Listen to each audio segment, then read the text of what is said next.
Well, I called it, and Alex Palou is your 2025 Indianapolis 500 winner. I'm not going to take too much credit for that. That was about as safe a pick as you could probably make this year. Uh, this has just been his year. Boy, oh boy. I mean, the guy has finally gotten his first oval win out of the way, gets his fifth win in 6 races this year. And when it's your year, it is your year. And it is Alex Palou's world, and we're just living in it.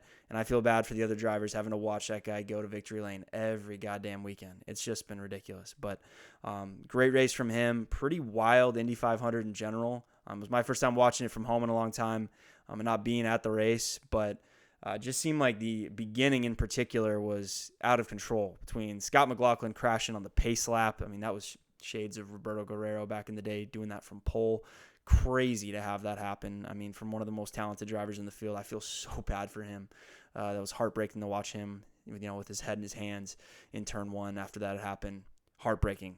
I think I'm going to be really hoping that good things happen to Scott after this, because that was tough to watch. But I mean, Dixon, another contender, one of the best. Brake fire probably hurt his day. I mean, it looked pretty significant from the TV. And that probably was, one of the culprits for him going laps down. I know that he spent a lot of time in pit lane on the left rear trying to fix that.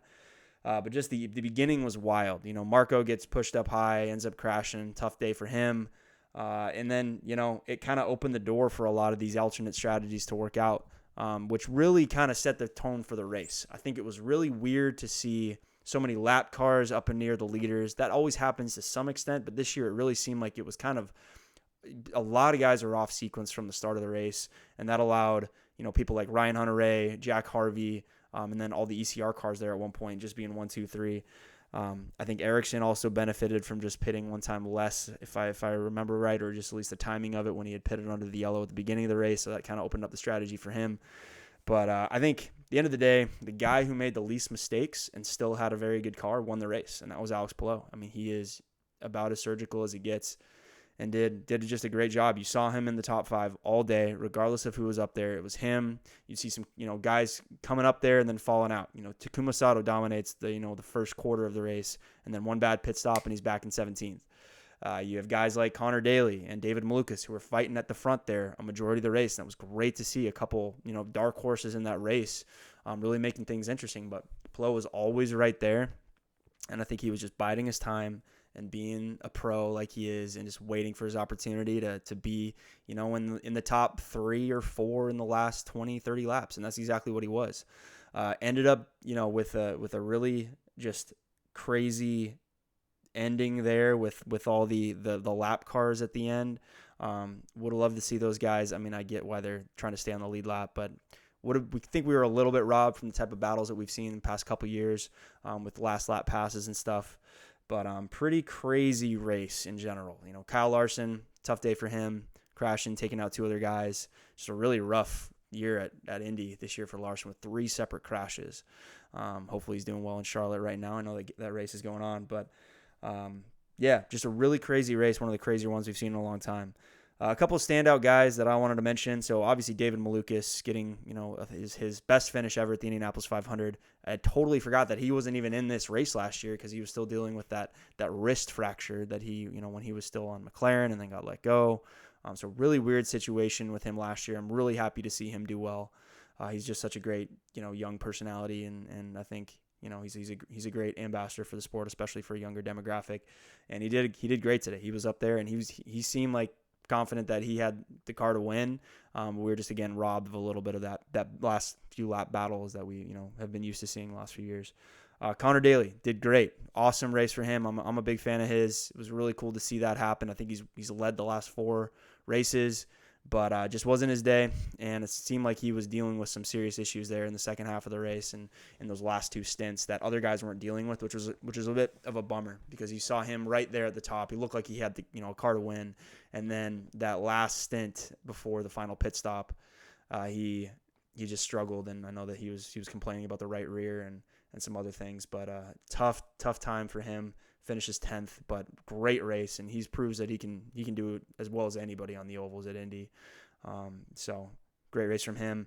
I mean, it's hard not to say Marcus Ericsson is also a standout performance, kind of doing that strategy call and getting him up there. tough at the end there. I've heard some interesting things from some of the other drivers saying that he had almost let him go by there and made a mistake. It looked like he did. It was just so tough to pass behind those 2 lap cars.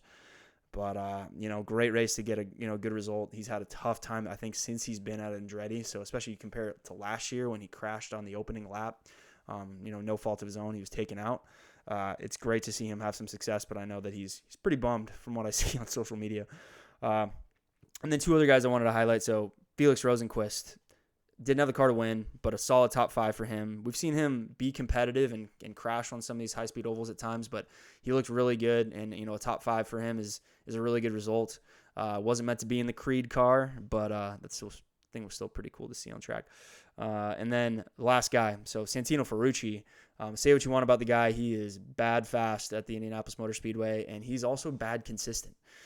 He is in a good way. He just seems to know how to get around there and keep himself out of trouble. So what is that? His 7th straight top 10 in 7 tries. It's either 6 or 7, but regardless, getting another top 10 for him is pretty astounding. And AJ Foyt Racing, who saw them being so much better than Penske today? Penske, again, with Joseph's issue, was never really in contention. Will Power never seemed like he had a car to get to the front.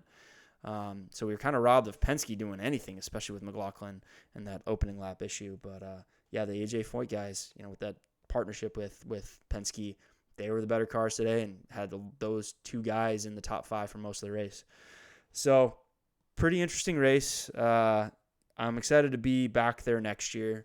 But I will say, one more thing is it was definitely tough to pass, and I'd love to see some changes made so that these cars can pass a little bit better. I still remember when I really fell in love with this sport, it was the 2012 to 2015 era, I believe, or 2014. It was kind of that initial DW12. They weren't maybe the prettiest cars. The cars look a lot better now. But gosh, you could see good cars going to the front and marching their way through traffic, and it just seems like it's gotten harder and harder every generation that they've updated this 2018 IR18 version of the DW12. So the hybrid, the aero screen, each time they're adding a ton of weight to the car, it seems like it's made it significantly harder for these guys to just get runs in traffic. So I'd love to be able to see that. I know. Then again, last year we had a great show. Maybe that was kind of dependent on the start being delayed and having cooler temperatures later in the day. But we've seen really good shows of this car. Unfortunately, I think with the strategy on things, it just didn't quite work out. But hopefully next year, when I'm back in the stands, I'd love to see back to those really great last lap battles like we're used to seeing. Because I think it was a little bit boring at times at the end, just kind of seeing guys not be able to pass. It was just tough. You wanted to see guys get forward, and it just wasn't quite able to happen, especially with all the promotion that Fox had done with the sport, or with the 500 this year. Would have loved to see a little bit more of that to really entice new fans to get into it. But what we really need is a new car, and I know that's coming at some point in the next few years. But so yeah, that was a wild one. Congrats to Alex Palou. He just really cemented himself as he already locked down the championship. I think he could probably go back to Barcelona and party for the next month and still win the championship if he really wanted to. But congrats to him. Great race.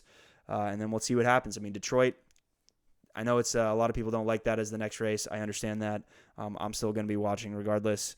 So let's at least hope it's a decent show. But man, I'd love to see another one of these long ovals in the IndyCar schedule, because it's tough to put on a show like that and to get people all hyped about this, see the types of cars that some of these guys have, and then just shelf them for a year and we'll see you next May. That's a little bit tough, and I'd love to see more of those things happen, just longer ovals.